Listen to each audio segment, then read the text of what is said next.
प्रिय दर्शकों, जय माता दी। आप लोगों का आपके YouTube चैनल में हार्दिक अभिनंदन एवं स्वागत है।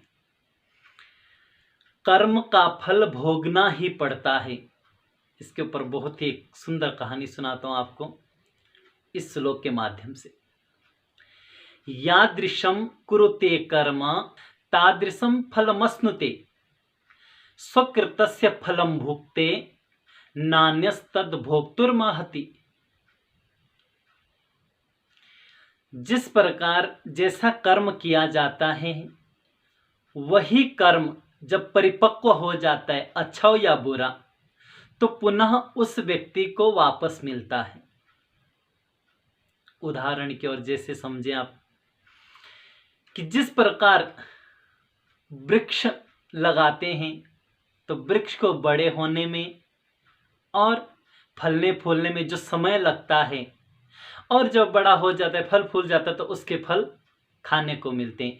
उसी प्रकार जब हम कर्म करते हैं, जैसा भी हम कर्म करते हैं, जब वह परिपक्व हो जाता है, परिपक्व होने में समय लगता है, जब वह परिपक्व हो जाता है तो हमें वह भाग्य के रूप में प्राप्त होता है।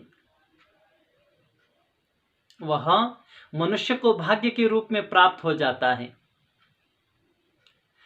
एक बहुत ही सुंदर कहानी है कि एक सेठ जी थे,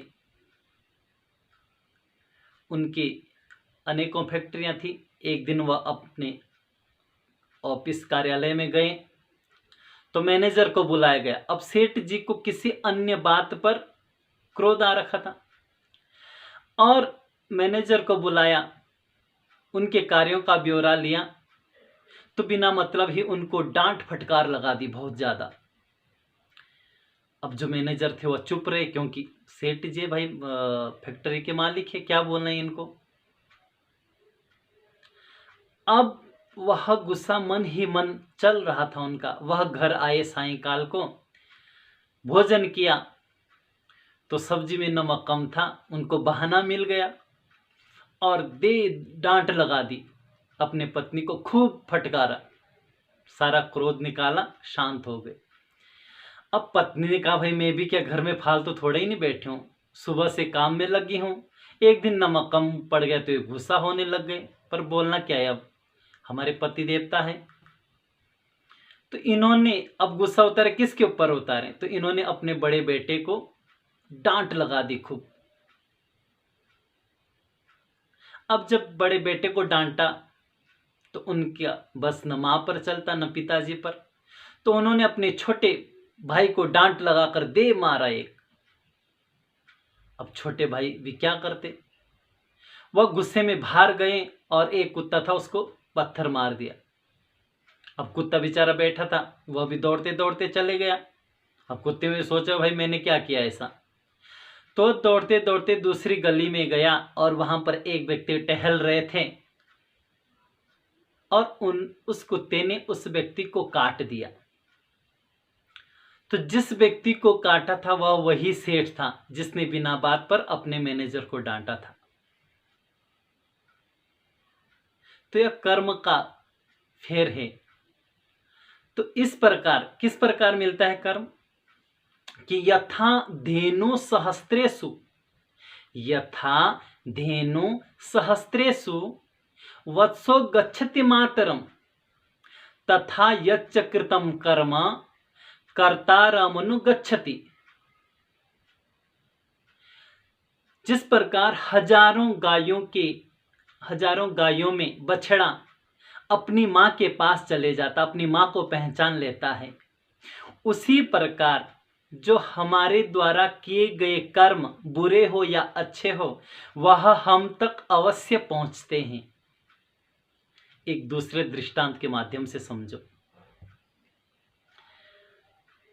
एक व्यक्ति ने क्या हुआ, फल देखा। अब फल देखा आंख ने, बड़े अच्छे प्रकार से समझना इस बात को आप।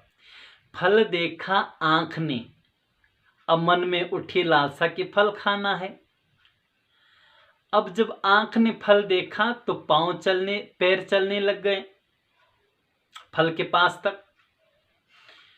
अब जिसने फल देखा वह गया नहीं,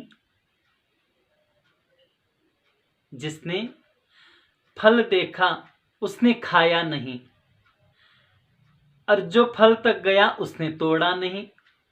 हमारे पैर गए ना फल तक। जिसने देखा उसने खाया नहीं, जो गया उसने तोड़ा नहीं, और जिसने तोड़ा उसने खाया नहीं, और जिसने खाया उसने रखा नहीं। भाई, आंख ने फल देखा, पैर आगे बढ़े, हाथ ने फल तोड़ा और मुंह में डाला। मुंह में डालते ही सीधा अंदर डाल दिया, पेट में गया। और जैसे ही उस बगीचे के माली ने देखा कि एक व्यक्ति यहाँ फल खा रहा है बिना पूछे चोरी से, तो उसने डंडा निकाला, दे मारा एक पीठ पे। अब जब मारा पीठ पे तो पीठ ने कहा हमारा क्या कसूर है।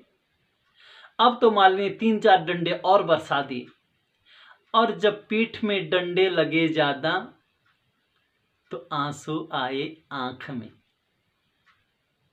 क्योंकि आंख ने ही उस फल को देखा था।